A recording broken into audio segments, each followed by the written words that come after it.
Assalamualaikum warahmatullahi wabarakatuh.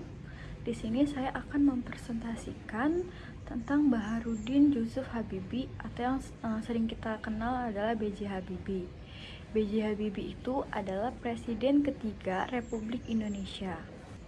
B.J. Habibie itu lahir pada 25 Juni 1936 di Parepare, Sulawesi Selatan.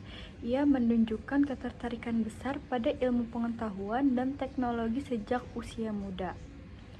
Habibie melanjutkan pendidikannya di Institut Teknologi Bandung atau yang disebut ITB dan kemudian melanjutkan ke RWTH Aachen di Jerman, di mana ia meraih gelar doktor dalam bidang penerbangan. Setelah menyelesaikan studinya, Habibie bekerja di industri penerbangan Jerman dan menjadi salah satu insinyur terkemuka di perusahaan Messerschmitt Bochem Bomb.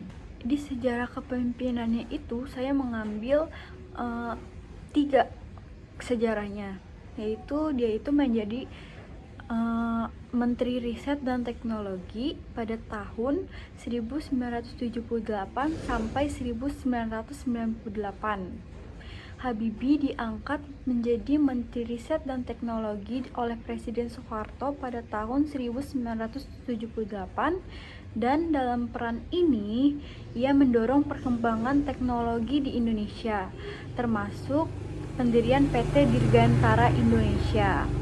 Yang kedua itu dia menjadi wakil presiden pada tahun 1998. Setelah lebih dari 2 dekade di pemerintahannya, Habibie diangkat menjadi wakil presiden pada bulan Maret 1998 di tengah krisis ekonomi yang melanda Asia.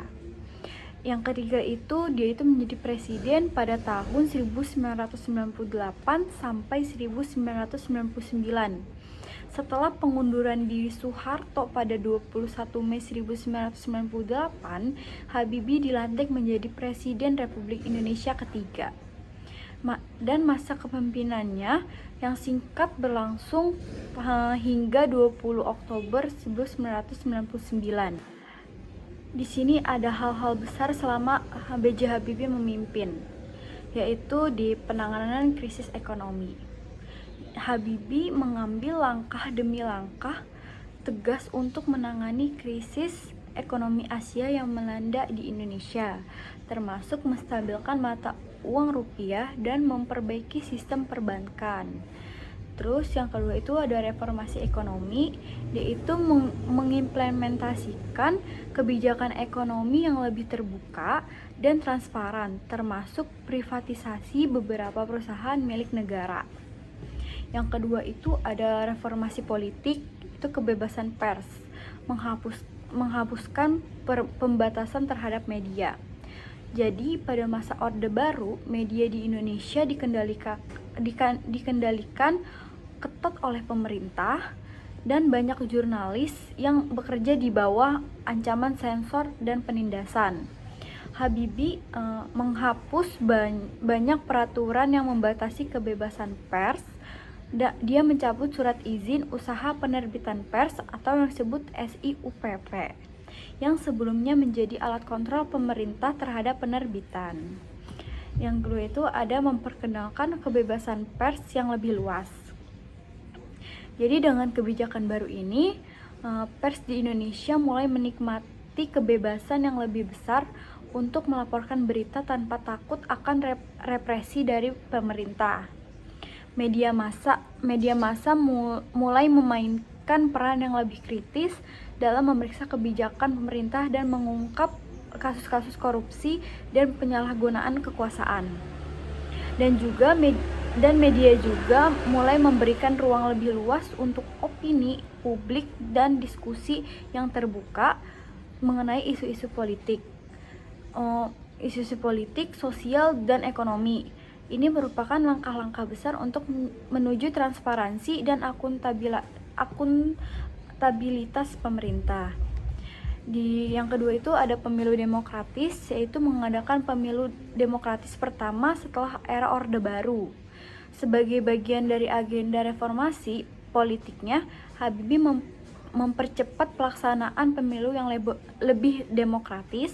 Pemilu legislatif tahun 1999 adalah pertama setelah jatuhnya Orde Baru dan dianggap sebagai pemilu paling bebas dan adil yang pernah diadakan di Indonesia hingga saat ini. Jadi proses pemilunya itu pemilu ini memungkinkan berbagai partai politik baru untuk berpartisipasi, berbeda dari masa Orde Baru yang hanya mengizinkan 3 partai politik utama. Pemilu ini diawasi oleh Komisi Pemilihan Umum atau KPU yang independen, serta diawasi oleh berbagai organisasi internasional untuk memastikan proses yang adil dan transparan. Dan hasil pemilunya itu pada pemilu 1999 menghasilkan perubahan besar dalam struktur politik Indonesia. Partai Demokrasi Indonesia Perjuangan atau disebut PDIP yang dipimpin oleh Megawati Soekarnoputri meraih suara terbanyak, dan sejumlah partai lain juga mendapatkan kursi di parlemen. Ini menandai berakhirnya dominasi politik yang terkonsentrasi dan membuka jalan bagi era baru demokrasi multipartai di Indonesia. Dan dalam jangka panjangnya itu, pemilu ini mengukuhkan komitmen Indonesia terhadap demokrasi dan memulai proses reformasi yang lebih mendalam di berbagai sektor. Langkah ini memperkuat institusi demokrasi dan menciptakan ruang bagi masyarakat sipil untuk berpartisipasi lebih aktif dalam proses politik. Di sini adalah prestasi selama B.J. Habibie menjabat. Ada di demokratisasi, yaitu kebebasan pers. Yaitu salah satu langkah besar Habibie adalah memperkenalkan kebebasan pers yang memungkinkan media untuk melaporkan secara bebas tanpa takut akan sensor pemerintah. Yang kedua itu ada amandemen UUD 1945, yaitu menginisiasi perubahan dalam Undang-Undang Dasar 1945, termasuk pembatasan masa jabatan presiden menjadi 2 periode. Di sini ada di otonomi daerah, yaitu Undang-Undang Otonomi Daerah, mengeluarkan undang-undang yang memberikan otonomi lebih besar kepada daerah, yang bertujuan untuk meningkatkan kesejahteraan dan pembangunan lokal. Ada pula kontroversi kepemimpinannya, yaitu di Timor Timur dan referendum kemerdekaan.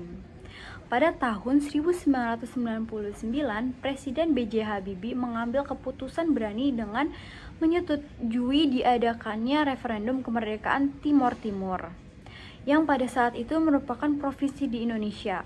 Keputusan ini lahir dari tekanan internasional dan situasi politik yang domestik menuntut penyelesaian konflik yang telah berlangsung selama beberapa dekade.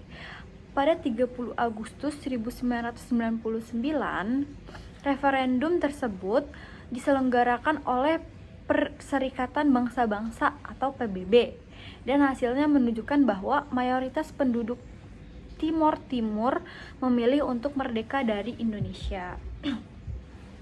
Keputusan ini mengakibatkan peningkatan ketegangan dan kekerasan di wilayah tersebut. Kelompok milisi pro-Indonesia yang menolak hasil referendum melakukan serangkaian serangan brutal terhadap penduduk sipil dan infrastruktur. Situasi ini memicu intervensi internasional yang dipimpin oleh pasukan internasional untuk Timor Timur atau Interfed, guna memulihkan ketertiban dan keamanan di wilayah tersebut. Meskipun di dalam negeri, langkah ini dianggap sebagai titik balik penting dalam sejarah Timor Timur yang akhirnya meraih kemerdekaan penuh pada tahun 2002. Yang kedua itu ada skandal Bali. Skandal Bali itu selain isu Timor Timur, masa pemerintahan Presiden B.J. Habibie juga diwarnai oleh skandal besar yang mencoreng reputasi pemerintahannya, yaitu skandal Bank Bali. Kasus ini melibatkan dugaan korupsi yang penyalahgunaan dana publik yang mencuat pada tahun 1999. Inti dari skandal ini adalah transfer dana sebesar 546 miliar dari Bank Bali kepada PT Era Giat Prima, sebuah perusahaan yang diduga memiliki hubungan erat dengan beberapa pejabat tinggi pada masa itu. Dana tersebut seharusnya digunakan untuk menyelamatkan Bank Bali yang tengah mengalami krisis likuiditas akibat krisis moneter Asia pada 1997 sampai 1998. Namun, alih-alih digunakan untuk tujuan yang sah, dana tersebut dicurigai diselewengkan untuk kepentingan pribadi dan kelompok tertentu. Skandal ini menjadi salah satu sorotan utama media dan masyarakat, mengundang kecaman keras dari berbagai kalangan, termasuk oposisi politik dan organisasi masyarakat sipil. Kasus ini juga memunculkan berbagai spekulasi mengenai tingkat korupsi dalam pemerintahan Habibie yang pada akhirnya turut berkontribusi pada berakhirnya masa jabatannya sebagai presiden. Kedua peristiwa ini, referendum kemerdekaan Timor Timur dan skandal Bank Bali, merupakan dua sekian banyak tantangan yang dihadapi oleh pemerintahan Habibie. Meskipun demikian, kepemimpinannya selama periode transisi setelah jatuhnya Orde Baru memiliki dampak yang signifikan terhadap arah perjalanan bangsa Indonesia menuju demokrasi dan reformasi.